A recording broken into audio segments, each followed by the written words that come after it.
Morning everyone. आज हम start कर रहे हैं chapter 5 complex numbers. Complex number क्या होता है?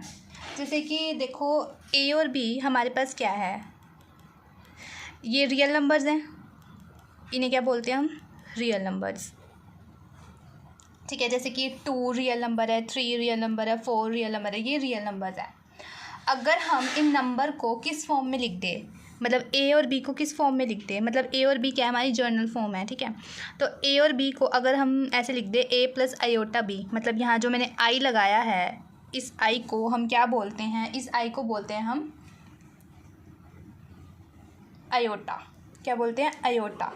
ए प्लस आयोटा बी की फॉर्म में लिख दें तो ये क्या बन जाता है? Complex number. ओके, अगर हम रियल नंबर को ए प्लस आयोटा बी की फॉर्म में लिख दें तो वो बन जाता है कॉम्प्लेक्स नंबर। जैसे कि 5 plus 2 iota -1 plus iota 3 minus 2 iota 1 plus iota 0। ये क्या है? हमारे कॉम्प्लेक्स नंबर है। मतलब जहाँ पे भी आयोटा लग गया वो हमारा कॉम्प्लेक्स नंबर हो गया। ओके, तो हर एक रियल नंबर, ये बात इम्पॉर्टेंट है कि हर एक रियल नंबर को हम किस फॉर्म में लिख सकते हैं? कॉम्प्लेक्स नंबर की फॉर्म में लिख सकते हैं। कैसे? जैसे कि 1 हमारे पास क्या है? ये रियल नंबर है, 1 तो हमारा एक रियल नंबर है, लेकिन हम इसे 1 प्लस आयोटा 0 करके लिख सकते हैं ना। अब इस नंबर पे तो कोई असर ही नहीं पड़ा 1 प्लस आयोटा 0, क्योंकि हमने क्या ऐड किया? 0 ऐड किया है। ठीक है, तो हर एक रियल नंबर, जैसे यहाँ पे 2 प्लस आयोटा 0, अब हमारे पास 2 रियल नंबर, इसको 2 प्लस आयोटा 0 लिख दिया। तो हर एक रियल नंबर, इस चीज़ को नोट कर लो कि एवरी रियल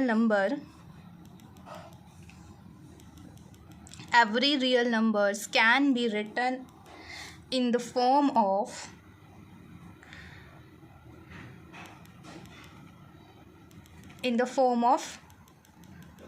कॉम्प्लेक्स नंबर्स। किसकी फॉर्म में लिख सकते हैं हम? Complex numbers. ठीक है, अब जैसे कि अब हमें कॉम्प्लेक्स नंबर की ज़रूरत क्यों पड़ी? अब जैसे कि हमारे पास ये इक्वेशन है, इसको नोट कर लीजिएगा, दिस इज़ इम्पॉर्टेंट। ठीक है, जैसे कि हमारे पास इक्वेशन है x² + 1 = 4, या फिर x² + 1 = 4 = 0। ये क्या हमें कोई इक्वेशन दे रखी है, ये सॉल्व नहीं हो सकती हमारी रियल नंबर के इसमें, कि कोई भी रियल नंबर है उसका जो स्क्वायर है वो नेगेटिव रियल नंबर नहीं हो सकता। मतलब ये सॉल्व नहीं हो सकता कि किसी भी रियल नंबर का जो स्क्वायर है वो नेगेटिव में आ जाए, तो ये चीज़ नहीं हो सकती। जो एलर है वो क्या था? वो फर्स्ट मैथमेटिशियन था जिसने क्या इंट्रोड्यूस किया? किस सिंबल को इंट्रोड्यूस किया? उसने आयोटा को इंट्रोड्यूस किया। ठीक है, for the square root of -1। तो उसने क्या दिया? उसने सॉल्यूशन दे दिया हमारे पास किसे? इस तरह की जो x² + 1 = 0 था, जो इस तरीके की इक्वेशंस होती है, इसके लिए उसने सॉल्यूशन दिया था। तो जहाँ पे विद द प्रॉपर्टी, किस प्रॉपर्टी के साथ कि जो आयोटा स्क्वायर होता है उसकी वैल्यू क्या होती है? -1। ठीक है, आयोटा स्क्वायर = -1। आयोटा स्क्वायर किसके इक्वल हो जाता है? -1 के। तो जो जैसे कि ये चीज़ है, आयोटा = √-1, मतलब आयोटा को हम कैसे लिखते हैं? √-1 लिख देते हैं, एंड आयोटा स्क्वायर को हम लिख देते हैं -1, एंड आयोटा क्यूब है। ये चीज़ नोट डाउन कर लीजिएगा कि आयोटा, क्योंकि ये यूज़ होगा हम जब क्वेश्चंस को सॉल्व करेंगे, जो आयोटा क्यूब है। अब आयोटा क्यूब को कैसे लिख सकते हैं? आयोटा स्क्वायर और आयोटा स्क्वायर क्या होता है? -1 होता है, और आयोटा क्या होता है हमारे पास? आयोटा क्या होता है हमारे पास? √-1, नहीं सॉरी, आयोटा को आयोटा लिख देते हैं, तो ये क्या हो जाएगा? माइनस के आयोटा। तो आयोटा क्यूब किस में लिख सकते हैं हम? माइनस के आयोटा में। ठीक है, और आयोटा 4 को क्या लिखते हैं? वो माइनस, क्योंकि आयोटा स्क्वायर ऐसे लिख सकते हैं। अब आयोटा स्क्वायर क्या होता है? -1। आयोटा स्क्वायर क्या होता है? -1। तो आयोटा 4 क्या हो जाएगा हमारे पास? 1। तो आयोटा क्या होता है? √-1 iota square -1, iota cube minus के iota and iota raise to the power 4 equals to 1। और जो iota raise to the power 0 होता है वो डिफाइन होता है, आयोटा पावर 0 इक्वल्स टू 1 हो जाता है। उसको हम क्या लिख देते हैं 1, मतलब एनीथिंग पावर ऑफ 0 इज़ 1, किसी की भी पावर 0 हो तो वो 1 ही आता है। एक क्वेश्चन देख लेते हैं इससे रिलेटेड, एक एग्जाम्पल, ठीक है, कि हमें क्या दे रखा है iota raise to the power 135।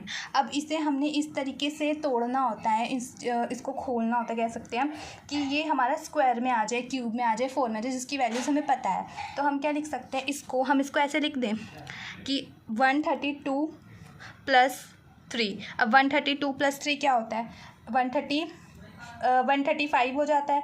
अब 135, अब ये क्या है हमें पता है, जैसे कि कुछ भी हमें प्रोडक्ट में दे रखा हो, जैसे कि x2 + 3 हो तो हम इसको x2.x³ ऐसे लिख देते हैं, मतलब कि ये जो होता है हमारा बेस होता है वो सेम हो, बेस सेम हो तो पावर्स ऐड हो जाती है।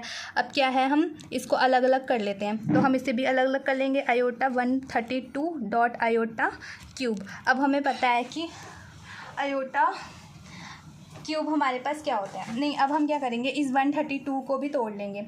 अब 132 को कैसे करेंगे हम, अगर हम क्या करें कि 4 को अगर हम 33 से, अब इसको ऐसे किया है तो हम हम ये नहीं करेंगे कि 4 को 33 को मतलब हम 4 से मल्टीप्लाई कर देंगे, तो क्या आ जाएगा हमारे पास 132।